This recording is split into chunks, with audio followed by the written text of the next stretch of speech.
जन्म लेने से पहले ही हमारा रिश्ते बनना शुरू हो जाता है। सबसे पहले रिश्ता बनता है माँ से, फिर पिता से, फिर जब हम जन्म लेते हैं तो भाई बहन, चाचा ताऊ, मौसा मौसी, और आजीवन हम ऐसे अनेकों रिश्तों को जीते रहते हैं।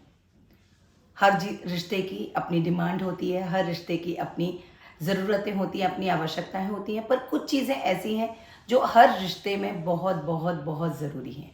और आज मैं उन्हीं 7 बातों के ऊपर आपके साथ बातचीत करने वाली हूँ कि हम किन 7 बातों का विशेष ध्यान रखें ताकि हम अपने रिश्तों को और अधिक मजबूत बना सकें। हाय, नमस्ते। मैं संध्या गुप्ता, एक माँ, एक पत्नी, एक लेखक, एक काउंसलर, एक सोशल वर्कर और आप सबकी अपनी दोस्त। और यह है मेरे विचारों का सृजन। मेरे चैनल सृजन बाय संध्या गुप्ता में आप सभी का स्वागत है। हाय, नमस्ते। कैसे हैं आप सभी? आशा है पूरी तरह से स्वस्थ होंगे, व्यस्त होंगे, मस्त होंगे। एक बार फिर हाजिर हूँ मैं सृजन के साथ, संध्या के साथ में। और इस बार मैं बात करने वाली हूँ रिश्तों के ऊपर। तो जो पहला एस्पेक्ट है रिश्ते को मजबूत बनाने का या बेहतर बनाने का, वो है हमारा रिश्ता। हमेशा याद रखें कि रिश्ता मेरा या तुम्हारा नहीं होता, रिश्ता हमेशा हमारा होता है। तो और जब इस कॉन्सेप्ट को हम अपने मन में धारण कर लेते हैं कि ये रिश्ता हमारा है, तो हमारी हर सोच, हमारा हर विचार, हमारी हर गतिविधि, हमारा हर एक्शन हमारे ऊपर केंद्रित हो जाता है। और हम हर वो कार्य करना चाहते ताकि हमारा रिश्ता और अधिक मजबूत हो, खुशहाल हो और एक आदर्श बन सके। हम एक दूसरे की उन्नति प्रगति के तो सहायक बनते ही बनते हैं, इसके साथ ही हमारी जो भी कार्य होता है वो इस तरीके का होता है कि हम लोगों को भी आगे बढ़ा सकें। दूसरी मोस्ट इम्पॉर्टेंट बात है वो ये कि रिश्ते में कम्युनिकेशन होना बहुत ज़रूरी है। कि मैं व्हाट्सएप पे आजकल एक बहुत चलन है, लोग गुड मॉर्निंग करते हैं और बहुत सारे लोग इस बात के लिए बोलते हैं कि रोज़ सुबह सुबह गुड मॉर्निंग के इतने ढेर सारे मैसेजेस आ जाते हैं, क्यों भेजते हैं लोग? क्या लोग इतने फ्री हैं? क्या आपको भी ऐसा ही लगता है कि लोग फ्री हैं इसके लिए गुड मॉर्निंग के मैसेजेस भेजते हैं? नहीं, वो आपके साथ अपने रिश्ते की घनिष्ठता को और घनिष्ठ करना चाहते हैं। वो ये बताना चाहते हैं कि हर सुबह उनकी हर सुबह में आप शामिल हैं। हर सुबह वो आपको याद करते हैं, आपसे उनका जो रिश्ता है उसको याद करते हैं। तो इस तरीके के कम्युनिकेशन, भले ही वो वर्बल कम्युनिकेशन ना हो, लेकिन कम्युनिकेशन आपके बीच में होना चाहिए। हर परिवार में, हर रिश्ते में एक आपको अपना एक रिचुअल फिक्स करना चाहिए। जैसे हर घर में होता है सुबह उठकर गुड मॉर्निंग विश करना, इसी तरीके से घर में एक नियम बनाएं कि परिवार के हर सदस्य कम से कम दिन में एक बार एक साथ बैठकर खाना खाएंगे। हमारे घर में मेरे पति का एक खास स्ट्रगल है। पिछले 30 सालों में शायद ही एक दिन भी उन्होंने वो चीज़ मिस की हो कि वो जब भी ऑफिस से लौटते, बहुत थके हुए होने के बावजूद, मैं उनसे पूछूं कि आपका दिन कैसा था, उससे पहले वो मुझसे पूछते हैं। मुझसे ही नहीं, परिवार के हर सदस्य पूछते हैं हाउ वॉज योर डे। और वो उनका ये हाउ वॉज द डे पूछना हमारे रिश्ते को बहुत अधिक मजबूती प्रदान करता है। कितना भी रफ दिन हमारा गया हो, एक उत्साह से भर जाता है कि दिन हमारा कैसा भी गया हो, ये है तो हमारा दिन अच्छा ही होने वाला है। तो एक कम्युनिकेशन रिश्ते में बहुत ज़रूरी है। ज़रूरी नहीं है कि वो कम्युनिकेशन वर्बल हो, बातचीत का हो। कई बार सिर्फ जैसे मेरा बेटा करता है, वो आया और उसने देखा कि मेरा मूड अपसेट है, तो वो मुझसे पूछा क्या हुआ मम्मा, और अगर मैं जवाब नहीं देती हूँ तो वो समझ जाता है कि मम्मा नीड सपोर्ट, और वो आके मुझे हग करता है, mamma everything will be all right. और उसका मुझे हग करना एक इतने बड़े सुकून से भर देता है। This is also a communication. वो मुझसे कहता कुछ नहीं है, पर सिर्फ एक हग करता है, और उस जो वो मुझे हग करता है उसमें एक प्यारी सी खुशबू आती है कि हम सब आपके साथ हैं, everything will be all right. तो हमें ये सीखना चाहिए, हमारा कोई सा भी रिश्ता हो, उस रिश्ते में हमारा जब भी या किसी को हमारी ज़रूरत है, बिना कहे भी हम उनके दिल की बात समझ सकें, this is also communication. Verbal communication है तो रखना ही है, कुछ नहीं है तो व्हाट्सएप पे आपने मैसेज भेज दिया, कुछ अच्छा सा कोड भेज दिया, दिस इज़ ऑल्सो कम्युनिकेशन, जो आपके रिश्तों को ये एहसास कराता है कि हम आपके साथ हैं। हमारे बहुत सारे रिश्ते ऐसे होते हैं जिनके साथ हम बहुत लंबे लंबे समय तक बातचीत नहीं कर पाते, पर जो आजकल आधुनिक युग के हमारे व्हाट्सएप, फेसबुक, ये सारी चीज़ें चल गई जिस पे हम मैसेजेस भेज के उनको ये एहसास करा सकते हैं कि हमारा रिश्ता एक मजबूत रिश्ता है। भले ही वर्बल कम्युनिकेशन ना हो, फिर भी हमारे बीच भावों का, मनोभावों का एक कम्युनिकेशन है। इसके साथ ही जो एक बहुत इंपॉर्टेंट बात है, जो तीसरी मोस्ट इंपॉर्टेंट बात है, कि हर रिश्ते में लव और रिस्पेक्ट ज़रूर होना चाहिए। और ये बहुत आसान भी होता है। हम अपने से छोटों को बहुत आसानी से प्यार दे देते हैं और अपने से बड़ों को हम बहुत आसानी से रिस्पेक्ट दे पाते हैं।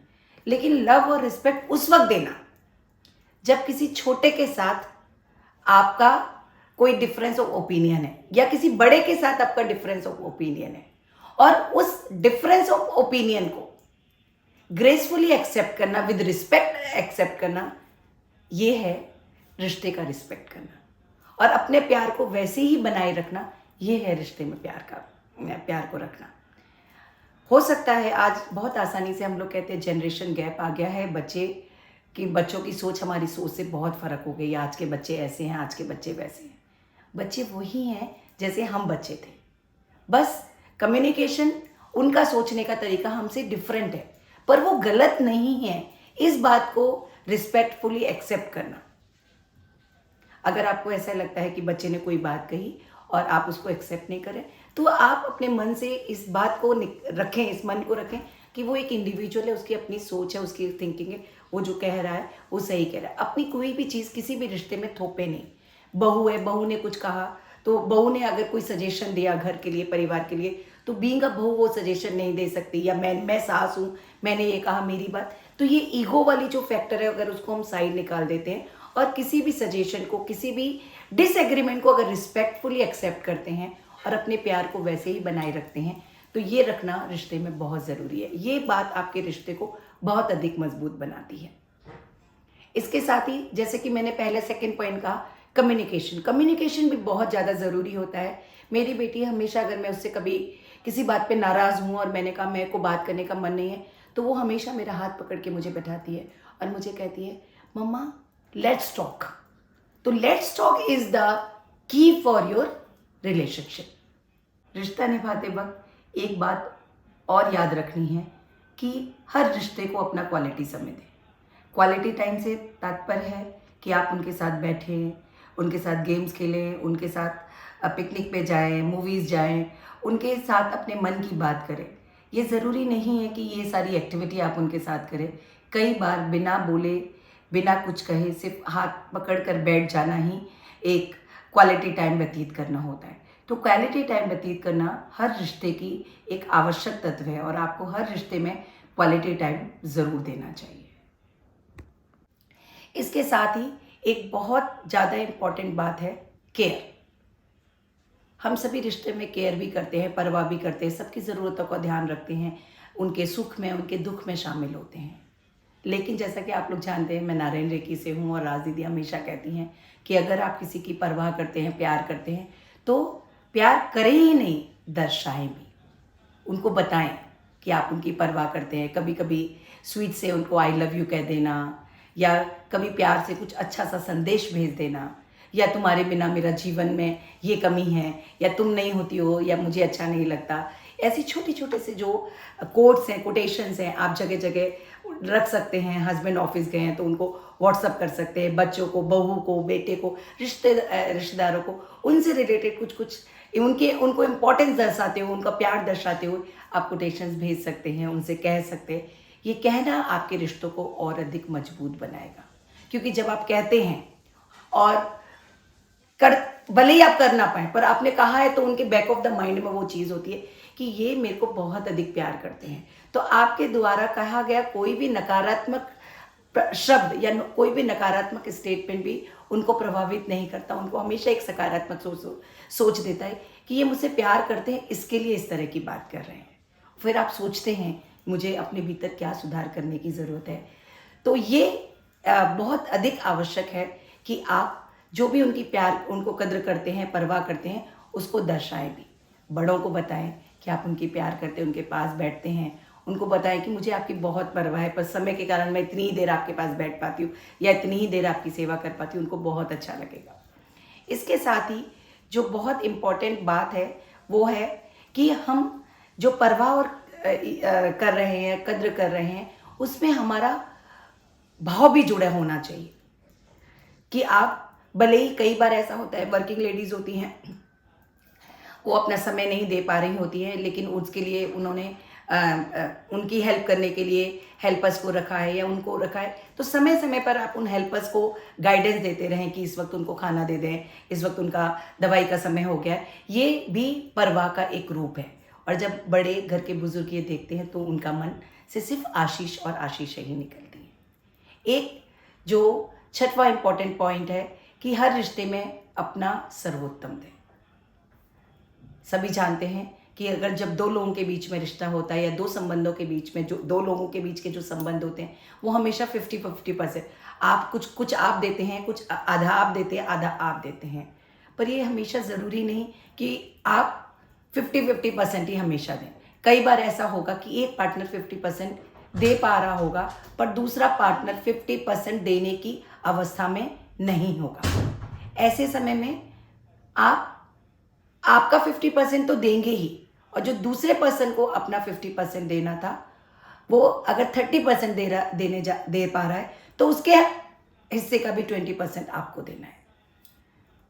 जैसे कि आजकल वर्किंग हस्बैंड वाइफ होते हैं, तो सपोज उन्होंने ये डिसाइड रखा है कि ऑफिस से आने के बाद वाइफ फूड सर्व करेगी, खाना टेबल लगाएगी, और हस्बैंड टेबल को बाद में, खाने डिनर के बाद टेबल को मैनेज करेंगे।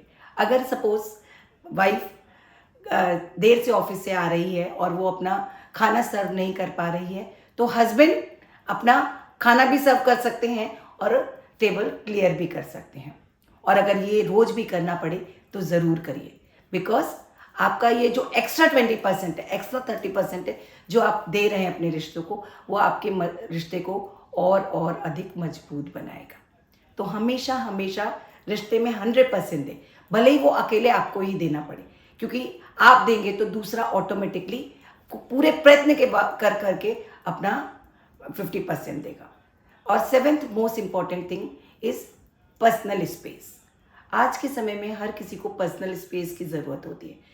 बहुत सारे हम मल्टी टास्कर हो गए, बहुत सारे काम कर रहे होते हैं, तो कई बार हमें किसी बात पे विचार करने के लिए या मैं अपने खुद के लिए खुद थोड़े समय की ज़रूरत होती है। और यदि आपके रिश्ते में आपने आप फॉर एग्जांपल आपने अपनी फ्रेंड को फ़ोन किया कि मुझे मेरे साथ कहीं चलने के लिए फ़ोन किया, और आपकी फ्रेंड कहती नहीं आज तो मैं नहीं चल पाऊँगी क्योंकि मुझे मेडिटेशन करना है, तो यू शुड रिस्पेक्ट दैट। वो पर्सनल स्पेस आप उनको दीजिए, उनके साथ जिद मत करिए, उनके साथ इस बात के लिए नाराज़ मत होइए कि मैं तो तुम्हारे साथ हर जगह जाने के लिए तैयार होती हूँ, अरे मेडिटेशन तुम बाद में कर लेना। Don't give that type of suggestion, because you should respect that personal space. ये उनकी पर्सनल स्पेस है, और ऐसी पर्सनल स्पेस आपके जीवन में भी आपके लिए होनी चाहिए। ये पर्सनल स्पेस आपके साथ रिश्ते को मजबूत बनाएगी, साथ ही दूसरे के साथ आपके रिश्तों को बहुत अधिक मजबूत बनाएगी। तो दोस्तों, अपने जीवन में इन 7 पॉइंटों पर विचार करें, अपने संबंधों को और अधिक दृढ़ बनाएं और एक खुशहाल जीवन जिए। अगले हफ्ते फिर मिलेंगे किसी नए विषय के साथ। तब तक के लिए नमस्ते।